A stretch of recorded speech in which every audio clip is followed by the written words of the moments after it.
Arctic की बर्फ जहां हवा भी चिल्ला कर गुजरती है और इसी सफेद मौत के बीच एक आदमी सिर्फ जिंदगी की आवाज ढूंढ रहा है। कहानी की शुरुआत में हमें आर्कटिक की बर्फीली चट्टानों के बीच एक आदमी दिखता है जिसका नाम ओवरगार्ड है। ओवरगार्ड यहाँ कई दिनों से फंसा हुआ है और लगातार मदद का इंतजार कर रहा है। उसका छोटा सा प्लेन क्रैश हो चुका है। असल में वह अपने साथियों के साथ यहाँ से गुजर रहा था, लेकिन हादसे में उसके सारे साथी मारे गए और सिर्फ वही अकेला बचा। उसके पास एक मशीन होती है जिसका हैंडल घुमाने पर अगर आसपास कोई हेलीकॉप्टर हो तो उसका संपर्क हो सकता है, पर कई कोशिशों के बाद भी उसे कोई जवाब नहीं मिलता, क्योंकि यह एक ऐसी जगह है जहाँ शायद ही कोई इंसान आता हो। ऊपर जहाँ बर्फ थोड़ी नरम होती है, ओवरगार्ड ने मछली पकड़ने के लिए छोटे छोटे फंदे लगाए होते हैं। उसने कई मछलियां पकड़ ली हैं और अब उन्हीं के सहारे वह खुद को जिंदा रख रहा है। अगली सुबह वह फिर चट्टान पर जाता है और मशीन ऑन कर, लेकिन आज भी कोई संपर्क नहीं हो पाता। वहीं कुछ पत्थर दिखते हैं। दरअसल ओवरगार्ड ने अपने मरे हुए साथियों को वही दफनाया था। वह कई बार उनसे ऐसे बात करता है जैसे वह सुन रहे हूँ। वापस प्लेन में आने पर वह डर जाता है, क्योंकि जो मछलियां उसने जमा करके रखी थी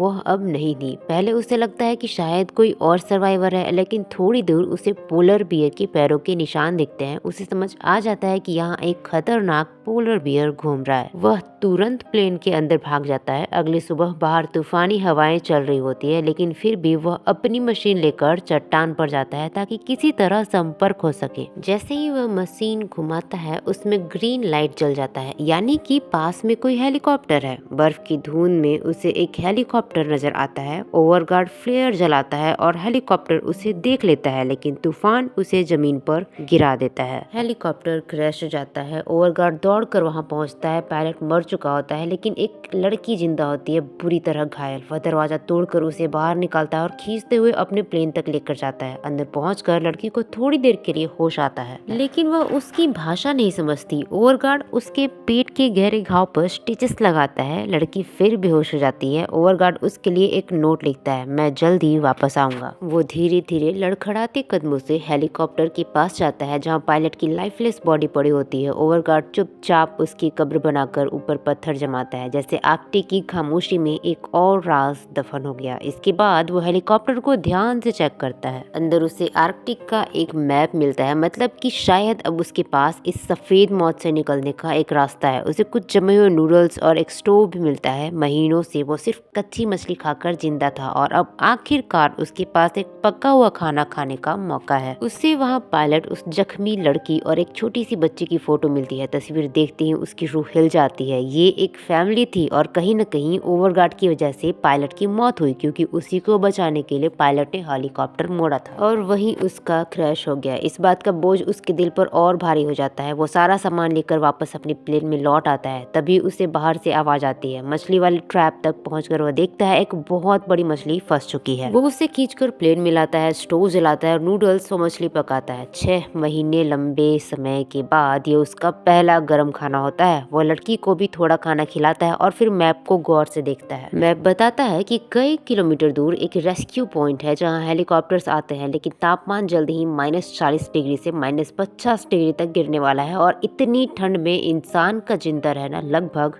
नामुमकिन है। इसलिए ओवरगार्ड फैसला करता है कि वो लड़की को लेकर अभी निकल पड़ेगा, किसी भी कीमत पर। वो मछलियां स्टोर करता है, पानी भरता है और प्लेन में एक नोट छोड़ देता है कि हम जिंदा थे लेकिन नॉर्थ की तरफ निकल चुके हैं। वो लड़की को स्लीपिंग बैग में पैक करके एक प्लास्टिक की शेड पर लिटाता है और उसे खींचते हुए अपनी मौत जैसी धीमी यात्रा शुरू करता है। ओवरगार्ड बेहद कमजोर है, लेकिन अब उसके पास एक मकसद है, उस लड़की की जान बचाना। उसके हस्बैंड की मौत कहीं न कहीं उसकी वजह से हुई थी और अब वो उस गलती को सही करना चाहता है। कई घंटों बाद जब वो मैप देखता है तो पता चलता है कि अभी भी 45 किलोमीटर बाकी है और शायद 7 दिन की यात्रा। बर्फ में गति बहुत कम है, ताकत सीमित है और ऊपर से पोलर बियर का लगातार खतरा। पूरा दिन चलकर रात घिर आती है। रात में तापमान और भी खतरनाक हो जाता है, इसलिए वो बर्फ में एक गड्ढा बनाकर छोटा सा टेंट तैयार करता है। लड़की को अंदर ले जाकर वो खाना बनाता है और पूरी रात उसी गड्ढे में बिताता है। अगली सुबह फिर सफर शुरू। ओवरगार्ड अब पहले से ज्यादा थक चुका है, पर रुकना अब विकल्प नहीं। रास्ते में एक ऊंची चट्टान आती है। वो अकेला तो ऊपर चढ़ सकता है, पर लड़की को रस्सी से खींचकर ऊपर लाना ऑलमोस्ट नामुमकिन है। फिर भी वो कोशिश करता है, उसे धीरे धीरे ऊपर खींचने लगता है। तभी उसका हाथ फिसल जाता है और लड़की वापस नीचे गिर जाती है। यह देखकर वह समझ जाता है कि रास्ता उनके लिए मौत है। वो ऊपर से सामान नीचे लाता है और तय करता है कि अब लंबा रास्ता ही लेना पड़ेगा, भले ही जिंदगी की आखिरी उम्मीद वही दाव पर क्यों न लग जाए। लड़की की हालत और खराब हो जाती है। वो उसे खींचते हुए घंटों चलता है। रात होने पर उसे फिर शेल्टर चाहिए। तभी चट्टानों के बीच उसे एक तंग सी अंधेरी सुरंग दिखाई पड़ती है। वो समझ जाता है कि यह किसी पोलर बियर की बनाई हुई सुरंग है, लेकिन उसके पास इसके अंदर जाने के अलावा कोई दूसरा रास्ता नहीं। किस्मत से अंदर पोलर बियर मौजूद नहीं होता, इसलिए ओवरगार्ड लड़की को लेकर अंदर चला जाता है और वही खाना बनाता है। लेकिन अब उसका स्टोव भी खत्म हो चुका है, यानी आज के बाद वो पका हुआ खाना नहीं खा पाएगा। दिन गुजरने के साथ ओवरगार्ड की मुश्किलें और बढ़ती जाती हैं। तभी उसे सुरंग के बाहर किसी के चलने की आवाज सुनाई पड़ती है। वो समझ जाता है कि ये पोलर बियर है। अगले ही पर बियर भीतर घुसने की कोशिश करता है, लेकिन ओवरगार्ड आखिरी हिम्मत जुटाकर फ्लेयर चलाता है और बाहर फेंक देता है। चमक देखकर बियर डरता है और दूर भाग जाता है। ओवरगार्ड पूरी रात खौफ और थकान में वहीं बिताता है। अगली सुबह बाहर निकलकर वो राहत की सांस लेता है। पोलर बियर जा चुका है। वो लड़की को लेकर फिर से सफर शुरू करता है। कई घंटे बाद तेज बर्फीले तूफान आ जाते हैं। खुद को और लड़की को बचाने के लिए वो स्लेट को ढाल की तरह इस्तेमाल करता है और उसी के पीछे लेट जाता है। जब तूफान थमता है तो दोनों बर्फ में आधे दब चुके होते हैं। ओवरगार्ड लड़की को चेक करता है। उसके मुंह से खून निकल रहा है और उसी के जख्म में तेज इन्फेक्शन फैल चुके हैं। उसे समझ आ जाता है कि शायद अब उसका बचना नामुमकिन है। लड़की के शरीर में कोई हलचल नहीं दिखती। भारी मन से वो फैसला करता है कि उसे यही छोड़कर वो आगे बढ़ेगा। वो उसकी फैमिली की फोटो लेकर अकेला सफर जारी करता है। हालांकि दिल टूट चुका होता है, लेकिन कुछ ही दूरी पर वह एक खाई में गिर जाता है और उसके पैर की हड्डी टूट जाती है। दर्द में जमीन पर पड़े उसे अचानक एहसास होता है कि लड़की को छोड़कर आना उसकी सबसे बड़ी गलती थी। शायद उसी की वजह से वो अब तक जिंदा है। शायद ऊपर वाला भी चाहता है कि वो उसे बचाए। वह किसी तरह अपने पैरों को बांधता है और वापस उस लड़की के पास लौट आता है। लड़की को होश आ चुका होता है। वो पानी मांगती है। ओवरगार्ड उसे पानी पिलाता है और फिर उसे वापस स्लेट पर लेटाकर पूरी ताकत से खींचना शुरू करता है। टूटे पैर के सहारे लकड़ी का सहारा लेकर दर्द से कराहते हुए वो आगे बढ़ता जाता है, क्योंकि अब उसका एक ही मकसद है, उस लड़की को जिंदगी देना। आखिरकार लंबी और दर्दनाक यात्रा के बाद वो रेस्क्यू पॉइंट तक पहुंच जाता है, जो एक ऊंचाई पर है। पहले वो खुद को ऊपर चढ़ाता है और वहां खड़ा होकर हेलीकॉप्टर देखकर टूटे चेहरे पर पहली बार उम्मीद की चमक उतरती है। नीचे लौटकर वो लड़की को भी ऊपर खींचने की कोशिश करता है। दोनों मिलकर फ्लेयर जलाते हैं, लेकिन दूर खड़े लोग उसे देख ही नहीं पाते। नाउमीदगी में ओवरगार्ड अपनी जैकेट जलाता है, जो उस आखिरी कोशिश है, लेकिन फिर भी कोई ध्यान नहीं देता। वो लड़की को स्लीपिंग बैग से बाहर निकालता है। दोनों जोर जोर से चिल्लाते हैं, लेकिन हेलीकॉप्टर आसमान की तरफ उड़ जाता है। दोनों पूरी तरह टूट जाते हैं और उन्हें लगता है कि ये उनकी जिंदगी के आखिरी पल है। ओवरगार्ड बर्फ पर लेटकर लड़की का हाथ पकड़ता है, टूटे स्वर में माफी मांगता है। कहता है कि उसकी वजह से उसके पति की मौत हुई और अब शायद वो भी नहीं बचेगी। दोनों की आंखें धीरे धीरे बंद हो जाती हैं और तभी ओवरगार्ड के बाल हल्के हल्के हिलते। पीछे से हेलीकॉप्टर की हवा उन्हें छू रही होती है। वो लौट कर आए थे। उन्होंने आखिरकार दोनों को देख लिया था और अब इन दोनों की जान बचने वाली थी।